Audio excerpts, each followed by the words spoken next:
82% of team members feel misunderstood or undervalued. So this is exactly where I like to be, teaching, communicating, helping others, realizing their aspirations. I'm so excited about shattering the glittering image and uncovering the truth about you. Welcome back to the Intrepid Impact Leadership Show here on YouTube. I'm your host, Jerry Howard, your Executive Performance Consultant, Business Advisor, and Certified Jail Inspector.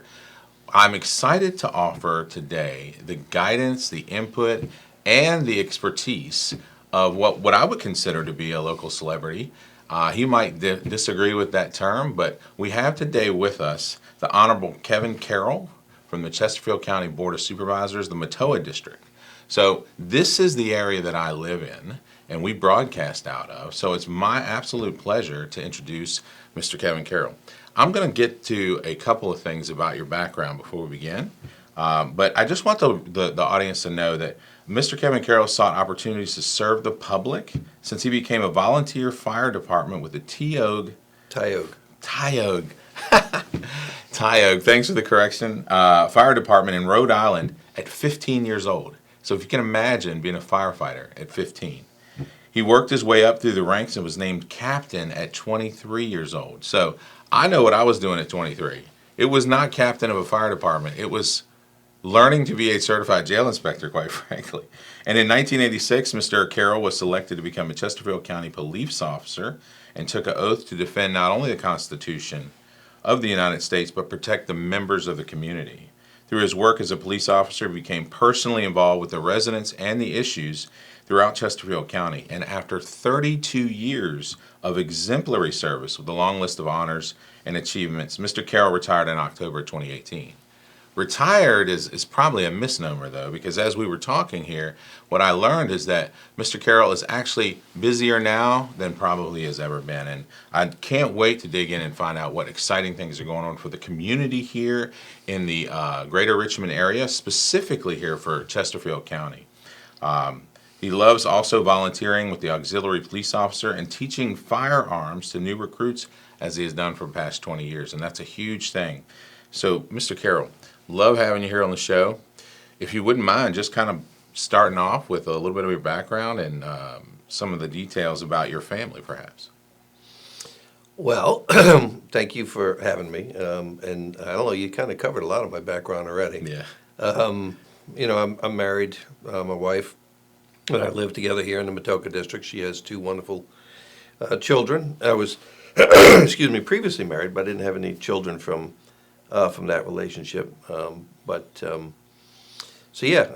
had a wonderful career with the Chesterfield County Police Department. I got to work as a uniform operations. I worked undercover. I was a major case homicide detective, worked on a bunch of the really most serious crimes that occurred in the county from 1996 to 2004. Those were tough years. Yeah, we had some pretty serious crimes that occurred back then, and the people that I worked with were excellent detectives, excellent people, and we solved those cases and brought those families justice for what had occurred to them. And then, I finished my career off in the Criminal Investigations Bureau as a sergeant, supervising the detectives that worked on all of the crimes against property cases that occur in the community. And during that time, I was also the local lodge president of the Fraternal Order of Police, and I was also eventually became involved in the state board for the Fraternal Order of Police, where I was the second vice president, sergeant at arms, and state president and lobbyist for the FOP for about 14 years. So when you lobby for the FOP, what does that look like? What's their mission, I guess, would be the best way. So the FOP is one of the largest law enforcement associations in the world. They have about 380,000 members nationwide. Wow. It was founded by two police officers in Pittsburgh, Pennsylvania in 1915. And it's grown to a tremendous organization. And what the FOP does in different states is different. So in Virginia, for years, we would, we actually started what we call a legislative day here, and the national actually mirrored that. Oh, cool. So what we would do is, besides meeting with our local legislators, House delegates and senators throughout the year, we would also go down, we'd have one specific day, it's usually the last Wednesday in January, where we would go down to the General Assembly with a list of legislative priorities for what things that we thought were really good for the Commonwealth and things that we thought were really bad for the Commonwealth. And so many times, legislators will have people from the community and call up and say, I hate this and you need to put a bill in to take care of this, whatever it may be. And so they're certainly trying to serve their constituents, so they may generate a bill. Doesn't mean it's a good bill. Just means that it's an idea that needs to be debated by the members of the House and the people and the Senate, and the community needs to have an opportunity to weigh in the subcommittees, so that the senators and the House of Delegates members can make a decision on something. And so, some bills are, that we worked on. For example, one of the first pieces of legislation was an increase for retirement benefit for all of public safety in the Commonwealth of Virginia. And back then in 2006, there had not been an increase since 1991. Wow. And so the Commonwealth, for our public safety, had fallen way behind our competing states on what we were actually providing for retirement benefits. And so trying to hire people to come here or even want to be police officers, firefighters, or sheriff's deputies, not having a competitive retirement plan puts you at a disadvantage. Why come here when you can go somewhere else and have a better retirement plan? Yeah. So we were able to work with then Senator Ken Stolley, who was now is the sheriff of Virginia Beach. We worked with the State Police Association, the Sheriff's Association, and the Chiefs of Police Association and the Firefighters Association to actually get the legislation passed. And it made a significant difference in the long term for the number one, the ability for Virginia localities to retain employees so they wouldn't leave and go somewhere else, and then also hire and recruit new employees to come here. So just one example of stuff we worked on. Yeah, that's good. I love the, I forget his name. He helped start, Brian Bostic is his name. He helped start Startup Virginia, which is an incubator. And Chesterfield has some incubators as well. Mm-hmm. Until I met him, I had no idea the value of that nuance. Mm-hmm. And you hit on a good point, and that is keeping people here for however long, mm-hmm. right? And that's the goal. And a lot of people don't understand that when you make a community a place people want to be, whether it's through the benefits that you described or even reducing crime or making the schools better, then ultimately people stay here and the area flourishes. I've taken my son recently, and over the years we've been a number of places, but recently we've been touring some colleges. He plays football, so he's actually got a couple offers already. He's entering in his senior year, but on the way to a lot of these colleges, we would pass through these towns that are just not awesome anymore. And my question is always, why was it built? What was the thing that made it built that then is no longer? And I think it's people like you or individuals that are focused on the development of the community and thinking long term. So that's awesome. That's awesome. I love how hardworking you are. And I was really excited to not only meet you, but to have you on the show, because I love it when we have an intersection of faith, leadership, and business. And as y'all know, that's to us, there's inseparable as Father, Son, and Holy Spirit. And you and I shared that brief dialogue at one of the chamber meetings. So hard work doesn't sound like it's that you're a stranger to it. But I want to go back to what would make you decide to join the fire department at 15. I really want to just dig in on that just for a minute. What was going through your mind? So my older brother Jimmy had joined. My brother Tom had joined, and my father was on the local town council back then, and so he knew all of the leadership at the fire department. And my father was smart in the sense that I have to provide something that my kid will stay out of trouble. That's right? good. And so getting on the fire department gave me direction. I had people who were older than me there every day that could keep me on the right path, keep me out of trouble. Keep me engaged in learning. I mean, my senior year in high school, my junior year, between junior and senior year, I became a CPR instructor. Okay? And my senior year in high school, because they were starting a health and wellness program for kids who could not actually be physical in physical education, they wanted to be able to allow for those students to be able to get a PE credit. And so they created a health and wellness program. Now, this is back in 1981. We do this now in many parts of the country. They do it now, but they didn't do it back then. Yeah. And so I actually became a CPR instructor with all of the athletic teachers from the school. And so when school started, they basically went to the principal, Jimmy DePreet, and said, we want Kevin to teach CPR with us as part of physical education because we need additional instructors, and he's a really good teacher. So I taught CPR to the senior class of Coventry High School in my fire department uniform and went to college at night to get my EMT when I was a senior in high school. That's moving. And it was great. I'll be honest with you. I always believe that people do things if they're meant to do. And so I sort of felt that's what I was meant to do then. And everything that I've done, whether it's starting out, like when I moved here, people said, you're a captain in the fire department. Now you're becoming a police officer. You'll be back. You'll never stay down in Chesterfield County. And I said, you have no idea what Chesterfield County is, what I've actually been afforded this tremendous opportunity to become part of. Because you could see back then, the difference. I mean, look, Coventry, where I came from, is a small town. Mm-hmm. It's even small still now. It's a great town, don't get me wrong. My mom still lives there. But it's apples and oranges. I mean, the fact that the matter is that my district is 4 times the size of the town of Coventry. Wow. Right? And has 3 times the population of the town of Coventry. So it's Chesterfield County, it's a much bigger operation, but the opportunities from a young police officer standpoint to do the things that I've done, to work undercover and target career criminals that were committing bad crimes, and watching them do it and arresting them, to work in a homicide investigation unit, the first major case detective in Chesterfield County when Carl Baker, who was chief, started the major case unit to be able to investigate these crimes. And so I knew that there was tremendous opportunity. I would have never thought in a million years that I would be doing what I'm doing right now. Mm-hmm. When I moved there, it was really about just a young guy trying to make his way in life, like so many young kids, who was given a tremendous opportunity, and very blessed for it. Yeah, that's excellent. And I want to point out something you said, too, and that is that there were people older than you mm-hmm.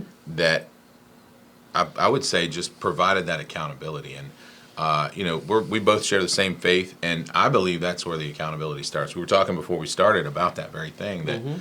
a healthy fear of the Lord is the beginning of wisdom. And like you said, one of the things that's degrading society now, in my opinion, and a lot of people's opinion, is the lack of authority or the lack of that accountability that holds you to a certain standard of not only how you think, but how you act, of course. And the same thing happened to me. You've heard me joke about the certified jail inspector. Well, what happened was Jerry went off to college, and that accountability that I had, not only with my parents, but the ROTC instructor at Highland Springs, no accountability. And so it wasn't until I really got my act together. Actually, I started dating my wife. That's when I really started to think, hey, this is not going to work out for me. I joined the Marine Corps. But authority and accountability are so important for young people. And I love to emphasize that, because we got people that watch that are business leaders, of course, faith leaders. And if we can encourage them to remember that, hey, it's not just letting them do whatever they want. Or one of the things I focus on is teenagers, right? So at 16, a lot of parents let go of the wheel, so to speak, and let them drive, pun intended. But I believe that's when we need to be really close. We need to always ask those critical questions and continue to dig in. So love that you had that. And then it sounds like that kind of mindset followed you all the way through into Chesterfield. And after 32 years with the Chesterfield County Police Department, now, a lot of people retire way earlier than that. What kept you going that whole time?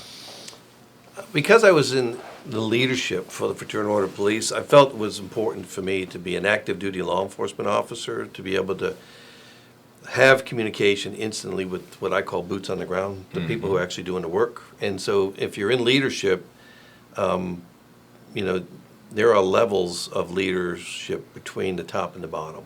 And in order to be a really good, effective leader, no matter what level you're in, you have to have the best input you can get. And so for me, staying in law enforcement beyond my age 50, I stayed till 55, gave me the opportunity to have that ability to talk with rank and file and executive leadership to probably help try and, from the FOP standpoint, to be able to make the best decisions that we could when we're trying to, advance things that we think are best for the Commonwealth. I mean, there's always going to be good legislation that's passed, and there's always going to be bad legislation that's introduced that you need to try and say, from a public safety perspective, to let the people who are making the decisions, the legislators, understand why it's a bad thing and why it's a good thing. I'm a big Second Amendment proponent, right? I'm a big constitutionalist. I taught constitutional law for 20-something years to every single recruit class in Chesterfield County. So, for me, that all of the Constitution and all of the amendments related to the Constitution are very important. Yeah. The Founding Fathers and the principles that they've put together for this country is just absolutely amazing. And a lot of people don't, they don't really look at that perspective of what it really means to live in the society that we have. A lot of people have never even been to the National Archives to actually go and look at the founding documents. Yeah, I have not. And so one of the things that I was very fortunate to do, because I ended up in Washington, D.C., good, bad, or indifferent, National Police Week is in May every year. It was actually May 15th when John F. Kennedy was President of the United States. He declared May 15th with the help of Congress as National Peace Officer Memorial Day. And so I spent a lot of time in Washington up at the National Service many years. And so it gave me an opportunity to go to a lot of the places in D.C. that people who live so close here should really just take a trip and see. You're absolutely right. My wife's brought that up more than once, that we need to take the kids, and we have not done it. I mean, they've gone with their school, but even I haven't seen it. I had a little pamphlet I used to carry around with the Constitution written in it, so I've read it a number of times, but to see it in person, and then I love that you brought up the Founding Fathers. One of the things I used to talk about on here is the correlation between Father, Son, Holy Spirit, and faith, leadership, and business. And business is in the free market is the interaction between all of us, which is very indicative of the Holy Spirit and how that guides our decision making. But I think he was an economist. Wrote The Wealth of Nations, I believe, or philosophy economist. But Adam Smith talked about the invisible hand principle. And this was written, I think it was in the 1700s, but it became kind of the understanding of the free market economy and how the Founding Fathers adopted that understanding throughout the development of the Constitution and all the early documents. So I love that you brought that up, because without that understanding that people can make a good decision and having that faith that they're guided, and those guys were not only statesmen, they were business owners, but they were also highly trained in Greek and Latin, could translate the Old Testament or the New Testament themselves. That to me is just the next level, and we often don't see people with that kind of caliber. So we are blessed to have them essentially write the script back then. And hopefully we continue to follow the script. Yes, I agree 100%. I agree. Most passionate. Sounds like you're most passionate about doing good things for the community. I am. Can you expand on what you're most passionate about? Well, obviously my career being in public safety, I want to make sure that we provide the safest community that we can for people to live in. I've always said that the value for a community is based on a couple of things. One, how safe it is, right? Yeah. And because I think when people are looking where they want to live, where they want to work, where they want to raise a family, where they want to call home, they want to know that they're in a safe community, and so that if they want to go out at night and for dinner and meet with people, they're not going to have to worry about becoming a victim in some case. So I think public safety, whether it's from the police side, the fire side, or sheriff's department side, I think is always going to be a priority to make sure that we're providing the safest community of our size that we can. But then, we need to make sure that we have other amenities for our people that work towards that quality of life, like real quality schools. Okay, and so that's something we focused on the last couple of years. To number one, we had not been paying our teachers the salary that we needed to in order to be able to fairly compensate them for the market that we're in. Okay, so we actually started a pay study that the county instituted when I first got elected, to look at teacher salary compensation. We did the same thing for public safety, because our public safety pay was not where it should be, and we were losing police officers and firefighters and sheriff's deputies to other jurisdictions. So part of what we instituted after the pay recommendations came in was a pay plan for public safety, a pay plan for teachers, and then the last leg of that study was for all other county employees to make sure that we're providing the right benefits and compensation. Now, why is that important? Because your public safety people that you hire, the quality that you have, are the people who keep your community safe. They are the boots on the ground. They're the people that, when we had a crash this morning on Beach Road, right? We had firefighters there, we had police officers there, we had rescue personnel there to make sure that the people who were involved were safe, they were taken care of, that road was cleaned up, and that we can continue to move on with our day. And so all of those things, we hire great people in Chesterfield County to do that. Yeah. And so, but we need to make sure that we fairly compensate them for that. And when you talk about your children going to schools, we need to make sure that our teachers are valued. And part of the value for any employee is not just, I mean, paying compensation is important, but it's also about how we treat our people, Yeah, right? From a so leadership perspective, Yeah. and even from my perspective on the top of Chesterfield County being on the Board of Supervisors, it's how do we make sure that we, not just to the community itself, portray how we feel about the people that we serve, because I work for them, right? Yeah. But it's also about making sure that the people who are doing the work feel that they're valued for what they did. And that value can come in many different ways, not just paying compensation, but also if you see an county employee, say, hey, how you doing today? What you got going on, right? And so one of the things that I've always learned is that, we're all part of a team, Yeah. and everybody has to work together. And I think that team environment collectively makes for a much better community. So we have great schools. We've got to get caught up on some of that infrastructure. We're going to be building new schools in the western part of Hull Street, a new middle school, a new elementary school, a new high school. We're in the process of, we're going to break ground on a new middle school on August the 9th. We're rebuilding on the eastern side of the county the Fallen Creek Middle School. So we actually restructured some debt. And they'll be able to move that timetable up for both of those schools, 2 brand new 1,800 student middle schools. And then a new elementary school, which will be on the same campus in the western part of Hull Street off of Otterdale Road, where you have an 1,800 student middle school, an elementary school, and eventually a public library, all on one campus. So the kids who live in those neighborhoods in Westerly and Summer Lake will be able to walk to school, essentially ride their bike from elementary school all through middle school, and not have to even get on a bus till high school, and have the ability to go to a public library, all in the same area. The high school, we're still trying to finalize the location for that. It's a data-driven decision. We really need to look at the projected growth that's going to happen in that region of the county. We're working to build the Polway Parkway extension, which is an important transportation. That's huge. For the western part of Hull Street for the first time ever since that road was proposed. We're now in the design phase. We're actually in a 2-year NEPA study, which is VDOT working with the federal government to actually determine the actual line of where that road will end up being, and then we're actually funding the first leg of it from where it terminates now, the Woolwich Road. That's actually funded. It was in our budget proposal we did early in the year.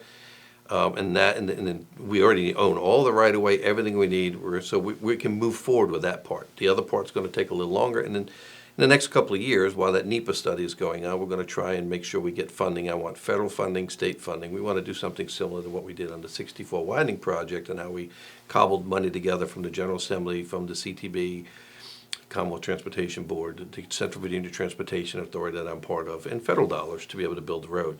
I don't want to put a toll on it. There are some people believe that just do a public-private partnership, put a toll on it. No, because when you put a toll on the road, it's there forever. You could put a 75 years. That's a good point. 75 years to 100 years on a toll. Yeah. And I don't know about you, but if you've driven over 895, not trying to be mean, but it's $5 each way. If you Is put it only 5? Yeah. So if you What do it is. that, then people are not going to use the road Yeah. because it becomes too expensive for them on their daily commutes to say, I would love to use that road, but it adds $10 a day to my travel. That's $10 out of my pocket every day. That's That's $50 $50 a week. day. That's Yes. $200 a month or more, right? So you don't want to do that to people if we can do this without doing that, without putting a toll on it. That's the goal. You're absolutely right. And I love hearing about that. In fact, I didn't have any data on this, but I was telling my wife not long ago, we were just we're not moving or anything like that, but we were talking about how we used to go and look at houses. It was kind of like a thing we would do. But we like where we are. I mean, we literally bought a house, first house we owned in Collington, in Chesterfield County, and then had 2 more children and bought another house less than a mile away, same community,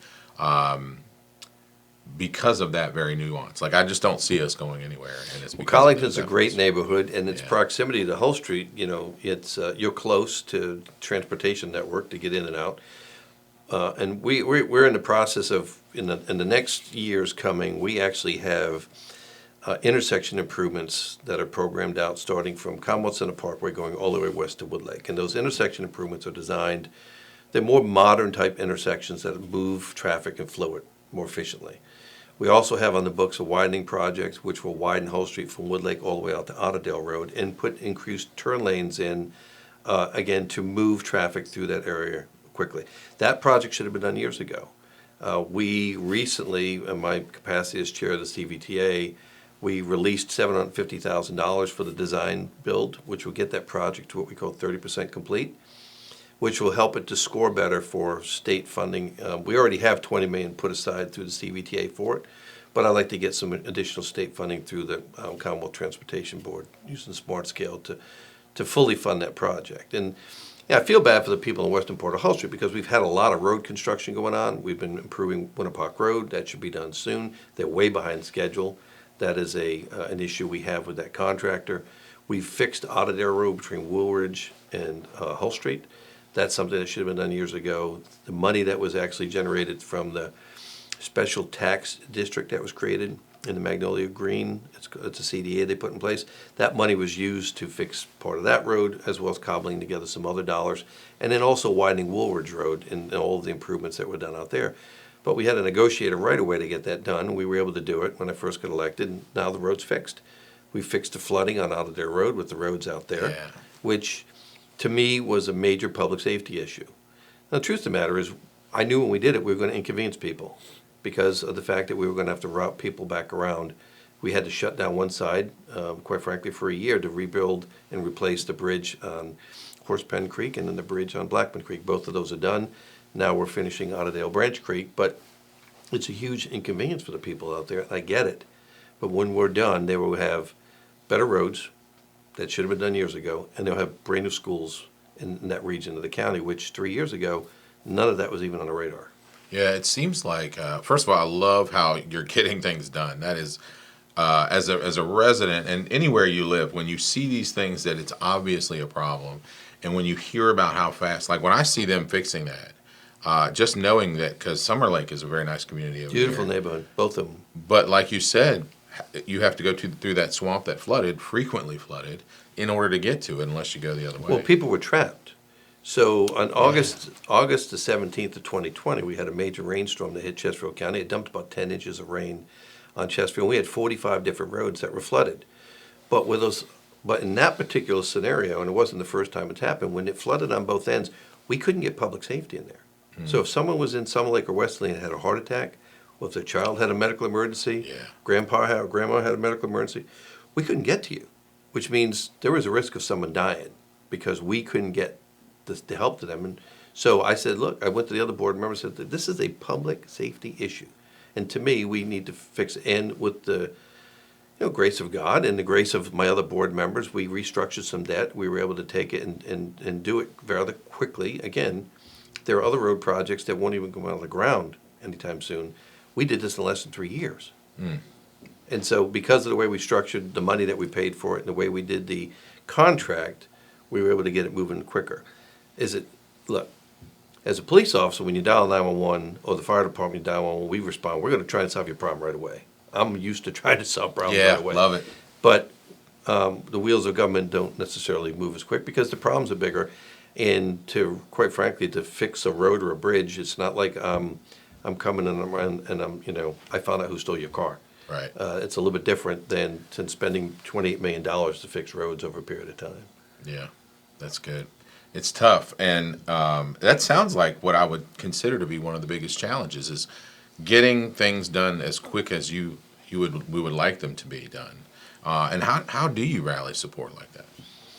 Well, I mean, what people don't realize is, Chesterfield County is the fourth most populous county in the Commonwealth of Virginia, fifth if you add Virginia Beach in, 381,000 estimated people, with the second largest road network in the Commonwealth of Virginia Wow. behind Fairfax County, which is We have 4,400 miles of roads, second largest road network. Okay, and most of our roads are actually, I say most, all of our roads fall under the VDOT system. So VDOT's required to maintain the roads. It's a little bit different than some other localities. But when we talk about road projects that we're trying to do, then we try and find and put money together to fix major infrastructure issues that we need to, like building the Polway Parkway, which is going to be an $800 million road when we're done. Widening Hull Street, it's a $37 million project to do that. The intersection improvements I'm talking about, you're talking about $10 or $12 million a piece to do these intersection improvements.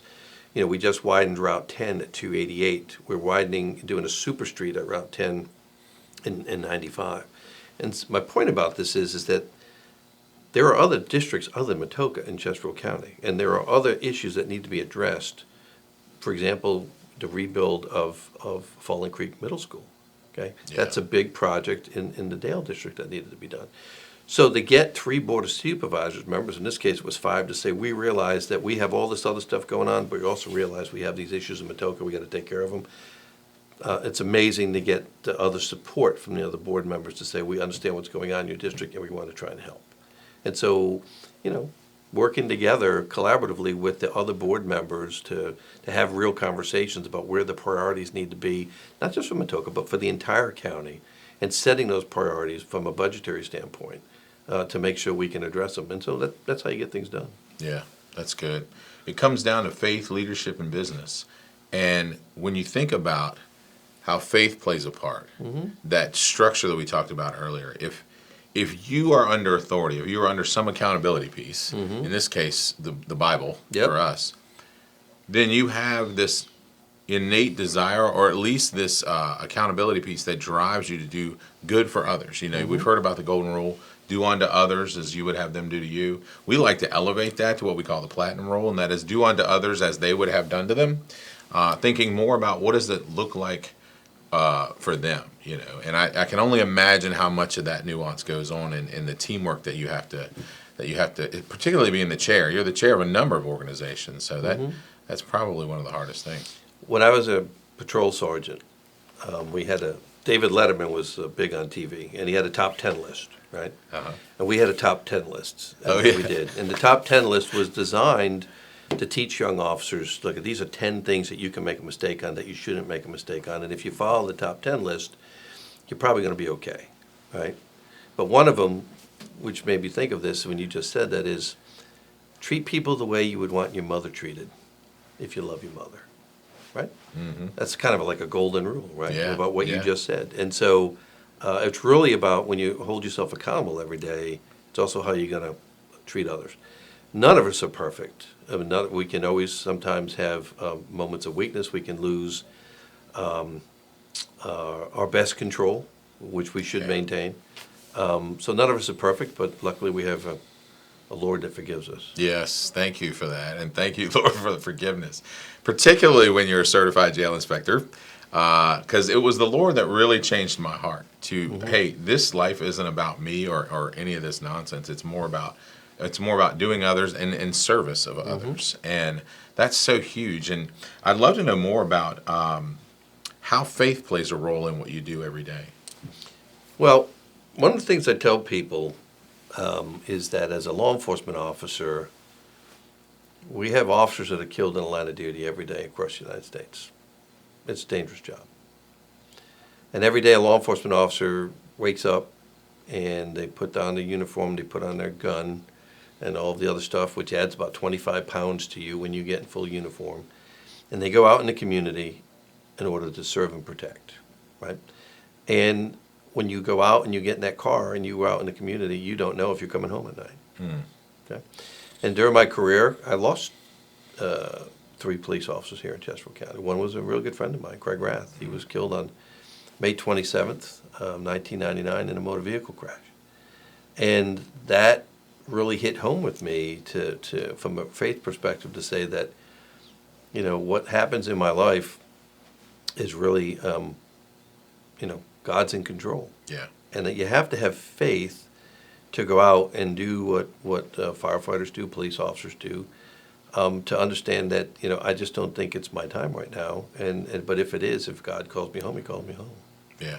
And so the faith part, but you're speaking about Craig, you know, I was very close with him and his wife, and when Craig passed, you know, for about 10 years, I helped take care of his widow, you know, with different things that she needed at the house and that kind of stuff, and we're really good friends. And I guess about 9 years in, she was lonely and she didn't have anybody to do anything with, and she said to me, you know, do you know of anybody nice that would, you know, I could date?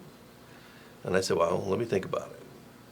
And so I was a sergeant on evening shift, and I was sitting there, and another friend of mine was sitting over here, and I looked over at him, and he didn't look very happy at all. And I said, what's the matter? And I'm not going to mention his name, but I said, what's the matter, bro? And he says, like, man, you know, I got all these things going on in my life, and I have no one to, you know, I'm not in a relationship, and I'm raising my kids, and I'm living with my mom.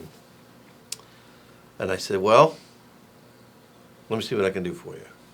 That's Now, cool. I'm paraphrasing a little bit because Yeah, what I yeah. actually said to him was a little bit different, but I don't want to share that. That's What I quite said all to him, right. let me see what I can do for you. And so I felt something in me that I had never felt before. Mm-hmm. And I've never felt that again since. And it was telling me that this is what you need to do. Yeah.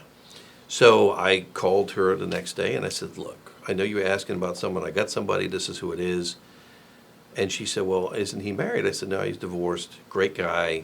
And look, I'm not telling you to fall in love with the guy, but he's lonely. He has no one to do anything with. What do you got to lose? She goes, well, tell him to call me. So the next night I go in and he's sitting there, and now he's a totally different guy, because now he's like waiting. I made the joke. I said, you look like a kid who's waiting to open up a Cracker Jack box and get the surprise, right? So I write her name down and her telephone number, and I give it to him, and he says, well, that's Craig's wife. And I said, look, Craig's gone. He would want her to be happy. And I said to him, look, I'm not telling you to fall in love with the girl, but, you know, go out and have fun. Call her. I said, she's going to say yes, right? That's awesome. Right? So they go out, and they hit it off tremendously. And within a year, I get a phone call, him telling me, hey, she actually called me and said, hey, we are engaged to get married, and we want you to come to the wedding. And so that was a point in my life where I felt something that I felt like God was channeling me in this direction to make this decision to do this, and they're still very happily married to this day. That's awesome. That's so awesome. And audience, if you don't know, I'm somewhat of a hopeless romantic, right? So I was just telling was it my oldest son or my youngest son? I have two sons, one's 17, one's 10, and two daughters, 19 and 11. But I was telling one of them that, you know, I didn't really get into chick flicks, so to speak, but I would, you know, as a matter of sacrifice, would watch chick flicks with my wife, and kid you not, halfway through all of them, I'm either tearing up or laughing like I never have. And so I've always, and my wife even said this too. She said, in my family, we call it a temper. We call it hot-headed, you know, hot-headed Marine or whatever. She says that I'm passionate. So I get excited when I hear about people getting together like that. And particularly you, that's, you know, we would call that leading the Holy Spirit. That is excellent. And that's a great story. That's good. It's one of the amazing things that I think I look back in my life and I go, that was meant to happen. Yeah. Yeah. And you know, we see on TV a lot of law enforcement get exposed to things that they can't explain, like maybe miracles and things like that. Do you have any of those experiences you'd like to share? I don't know. Well, I've seen a lot of different things, and one of the things I do, I think a point I do want to make about public safety that it gets lost in translation, but you know, everything that you're exposed to in life, no matter what it is, we talked about this a little while ago, it actually makes you who you are. Yeah. Right? It becomes part of you. And the thing that you have to be careful of in public safety is the accumulation of things can affect you in a bad way. The more bad things you're exposed to, that I do believe that God gives people in our public safety positions the ability to deal with it in a different way. Because if not, I don't know how anybody could deal with it. Yeah. Right? Yeah. But you need to be able to compartmentalize those things and kind of tuck them away. That's why we have a great peer support program in Chesterfield County, which I was part of for 20 years as a peer supporter. That program was started to give public safety people an opportunity to talk with others in a confidential manner about the things that are affecting them. And we have it for our sheriff's department and our police department so that we can have officers who may be struggling with things, whether they've been working the crash team and they've seen too many fatalities, or if they worked in special victims and they've dealt with too many kids who've been victimized, or if they worked in, on the fire department, we've had multiple cases where families have died in the houses and the firefighters have been there and had to deal with all that. So, our peer support program is a real important component. And so my point about all this is, it's cumulatively in life, everything makes you who you are, and sometimes it can make you stronger, and sometimes it can make you weaker. But if you have strong faith, then you can be stronger. That's right. That's right. Yeah, and the Word says that we are strong in our weakness when we have that faith. And I believe that if you can rely on a thing that's outside of yourself, then you ultimately tap into strength that you didn't know you have anyway. And that's so good. And I'd love to kind of wrap up with any parting words or any kind of new things or exciting things you want to share with our audience too, because a lot of our viewers are local, so this might be good. Well, in case you didn't hear, LEGO Corporation is coming to Chesterfield County. That is a $1 billion investment in our community where they're going to add 1,761 jobs.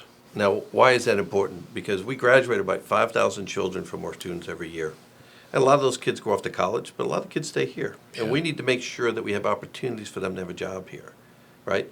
So LEGO, Civica, which is coming, that's a nonprofit pharmaceutical company that's going to develop insulin here in the Richmond region, both between Petersburg and Chesterfield. And then Plenty, which is a vertical grow company that's coming. That's a $300 million investment in our community, that they're going to have an indoor grow facility that can grow fresh fruits and vegetables indoors year-round here. And they have the equivalency inside of 350 acres of land of where they'll be able to grow. And so when you bring these economic development projects to Chesterfield, and certainly the Richmond region, then number one, you provide for a diverse economic background for your tax base. More importantly, you provide for jobs for people in our area. You talked earlier about towns that die, right? Well, they die because people leave, because there's no opportunity. And so we need to manage growth in Chesterfield County so that it's manageable and it's not explosive. And unfortunately, over the years, we've seen some sections of the county that are explosive. Matoka's one of them, and others that are not. But believe it or not, average growth is about 1.2%. But bringing jobs and opportunity for the people who live here, and then so they can have a great place to live, work, play, raise a family, and practice their faith. And again, important to have additional parks, like Horner Park out in the western part of Hull Street, Pocahontas State Park, largest state park in Virginia, right here in Chesterfield County, and Rikers Park. We want to make sure we have great opportunity for our people to do a lot of different things. Yeah. And so we've got a lot of good stuff coming, and we have a lot of projects that are slated for road improvements to be done in the next couple of years, which will help facilitate and manage that growth and give people an opportunity to not live in a place that's stagnant. I mean, the southern part of Matoka is all country. I want to keep it that way. I don't want to have huge developments and huge growth in the southern part of Matoka. I think we can still have a diversity in Chesterfield County where you can have more density like you have in Western Hull Street or in other parts of the county, or Midlothian. But then you can also have country living like Collington, like Summerford, like those other neighborhoods that are south of there that are not huge developments. I mean, Collington's a big development, don't get me wrong, but it's bigger lots. Yeah. But we need to maintain that diversity in Chesterfield. Yeah, I like that idea, and it is peaceful. I mean, I've gone to all manner of sporting events with my kids. They're all athletes, and there's 4 of them throughout Chesterfield. And there is you head down. It's Beach Road, but then there's another one that cuts off that and goes south as well. But it's peaceful. Second Branch Beach. There's a bunch of different ones down there. It's a peaceful ride, and you can just take a drive through there and get a little bit of relaxation. Yep, it's much beautiful. less live there. Chesterfield is, you're an hour and a half south of Washington, D.C., a couple hours from the beach, a couple hours from the mountains. That's what's so unique about Central Virginia, is that if you want to go to our nation's capital, you can be there a couple hours and go see the Founding Fathers, and go see the Founding Fathers documents, right? Smithsonian, everything.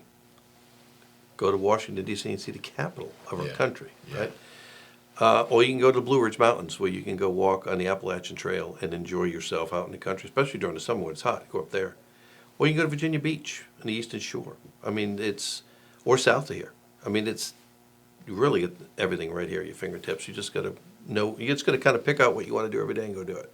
Whether you want to go boating whether you want to go boating down at Chesden or Smith Mountain Lake or Lake Anna or the James River. Yeah. So much diversity. Yeah, it's been a good county for me. Mr. Carroll, amazing episode. Thanks so much for coming on Thank board. you for having me on. Yeah, I appreciate it's been so fun.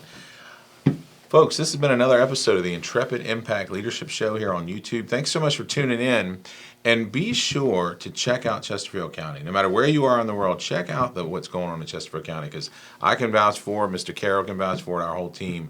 We love it here, and it's been exciting. Thanks so much for coming on board again. Chesterfield.gov. Yeah, that's the way. Thanks again, and we'll see you next time. Thank you. 82% of team members feel misunderstood or undervalued. So this is exactly where I like to be. Teaching, communicating, helping others, realizing their aspirations. I'm so excited about shattering the glittering image and uncovering the truth about you.